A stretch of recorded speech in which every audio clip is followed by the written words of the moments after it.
അപ്പൊ അളിയൻ കാര്യമൊന്നും അറിഞ്ഞില്ലേ? ഇല്ല. എന്നാൽ ഇനി ഞാനത് പറയാം, ആരും ഞെട്ടരുത്. വൈകല്യത്തിനെയും വളരെ മ്ലേച്ഛമായ രീതിയിൽ നീ അധിക്ഷേപിച്ചിട്ടുണ്ടെങ്കിൽ ഇന്നാട്ടിൽ അതിന് നിയമമുണ്ട്. ഒരു കയ്യബദ്ധം നാറ്റിക്കരുത്. ഇനി തോന്നിയാസം പറഞ്ഞു നടന്നാലുണ്ടല്ലോ നാട്ടിലടിച്ചാൻ സൂപ്പാക്കും. എന്തു വേണ ചെയ്തോ, പക്ഷെ ദേഹോപദ്രവേൽപ്പിക്കരുത്. പഞ്ചഭാവോ കണ്ടാ മനസ്സിലാവും. ആ നിയമപരമായി ഞാനതങ്ങ് നേരിടും.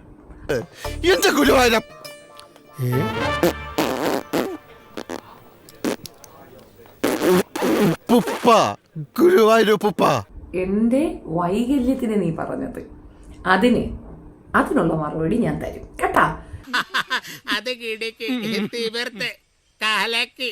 നാഗച്ചേച്ചി ദേവി എന്നുള്ളതൊക്കെ ലൈവിലിരുന്ന് ഉണ്ടാക്കി വെച്ചാൽ മതി.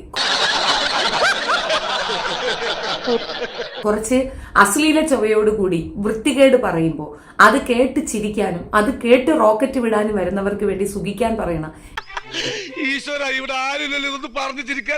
ഇവക്ക് മറുപടി കൊടുക്കാൻ എന്നോട് പറയല്ലേ പ്ലീസ്.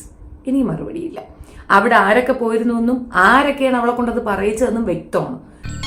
എവിടെ ഇതൊരു നടക്കി പോണ ലക്ഷണില്ല. ഞാൻ ഇവന്റെ 2 വാങ്ങിച്ചിട്ടേ പോവുള്ളൂ.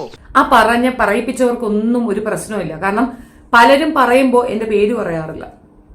അതുകൊണ്ട് തന്നെ അവർ ഒരു പരിധി വരെ രക്ഷപ്പെടും.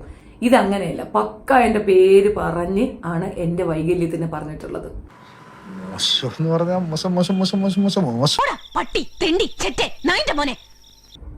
And I have disability card. I know how to deal it. അപ്പൊ അത് നിയമപരമായിട്ട് തന്നെ കൈകാര്യം ചെയ്യുന്നത് കൊണ്ടാണ് ഞാൻ നിങ്ങളുടെ അടുത്ത് ഇതിന്റെ മറുപടി ഞാൻ കൊടുക്കില്ല എന്ന് പറഞ്ഞത്.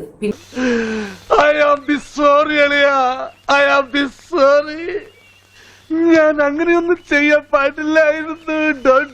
ഞാൻ ഈ വീഡിയോ ഇപ്പൊ കാണിച്ചതിന്റെ ഒരു റീസൺ എന്താന്ന് പറഞ്ഞു കഴിഞ്ഞാൽ, ഇതൊക്കെ ക്യാമറയുടെ മുമ്പിലുള്ള പട്ടി ഷോയാണ്. പബ്ലിക് സ്പേസിലേക്ക് വന്നിട്ടുള്ള വായി ഇതില്ല. പഴയ സ്ലാങ് ആണ്. ഈ പന്നിക്കൂട്ടങ്ങളോട് അടികൂടി കഴിഞ്ഞാൽ നമ്മുടെ ദേഹത്ത് ചെളി പറ്റും. പന്നിക്കത് സന്തോഷമാണ്, നമുക്കത് സന്തോഷമായിരിക്കത്തില്ല. എന്തോ കുത്തി പറയുന്ന പോലെ എനിക്ക് ഫീൽ ചെയ്യുന്നുണ്ട് കേട്ടോ. കുത്തിയില്ലല്ലോ, കുത്താൻ പോണല്ലേ ഉള്ളൂ. ഞാൻ വരട്ടെ. എങ്ങോട്ട്? അല്ല, ഞാൻ പോട്ടെ. സബ്സ്ക്രൈബ് ചെയ്തിട്ടുണ്ട് പൊന്നു മോനെ.